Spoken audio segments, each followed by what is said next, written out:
Chapter 8, Section 1, The Direction of the Curriculum. Knowledge is not the motivation for learning this course. Peace is. This is the prerequisite for knowledge, only because those who are in conflict are not peaceful. And peace is the condition of knowledge, because it is the condition of the kingdom. Knowledge can be restored only when you meet its conditions. This is not a bargain made by God, who makes no bargains.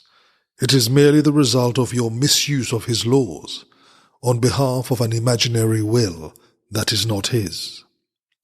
Knowledge is his will. If you are opposing his will, how can you have knowledge? I have told you what knowledge offers you, but perhaps you do not yet regard this as wholly desirable. If you did, you would not be so ready to throw it away when the ego asks for your allegiance. The distractions of the ego may seem to interfere with your learning, but the ego has no power to distract you unless you give it the power to do so. The ego's voice is an hallucination. You cannot expect it to say, "I am not real." Yet you are not asked to dispel your hallucinations alone. You are merely asked to evaluate them in terms of their results to you. If you do not want them on the basis of loss of peace, they will be removed from your mind for you. Every response to the ego is a call to war, and war does deprive you of peace. Yet in this war there is no opponent. This is the reinterpretation of reality that you must make to secure peace, and the only one you need ever make. Those whom you perceive as opponents are part of your peace, which you are giving up by attacking them. How can you have what you give up? You share to have, but you do not give it up yourself. When you give up peace, you are excluding yourself from it. This is a condition so alien to the kingdom that you cannot understand the state that prevails within it. Your past learning must have taught you the wrong things, simply because it has not made you happy.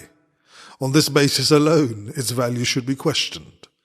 If learning aims at change, and that is always its purpose, are you satisfied with the changes your learning has brought you? Dissatisfaction with learning outcomes is a sign of learning failure, since it means that you did not get what you wanted. The curriculum of the atonement is the opposite of the curriculum you have established for yourself, but so is its outcome.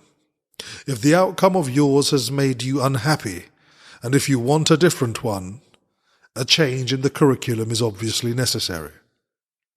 The first change to be introduced is a change in direction. A meaningful curriculum cannot be inconsistent. If it is planned by two teachers, each believing in diametrically opposed ideas, it cannot be integrated. If it is carried out by these two teachers simultaneously, each one merely interferes with the other. This leads to fluctuation, but not to change. The volatile have no direction. They cannot choose one because they cannot relinquish the other, even if it does not exist. Their conflicted curriculum teaches them that all directions exist and gives them no rationale for choice. The total senselessness of such a curriculum must be fully recognized before a real change in direction becomes possible. You cannot learn simultaneously from two teachers who are in total disagreement about everything. Their joint curriculum presents an impossible learning task. They are teaching you entirely different things in entirely different ways, which might be possible, except that both are teaching you about yourself. Your reality is unaffected by both, but if you listen to both, your mind will be split about what your reality is.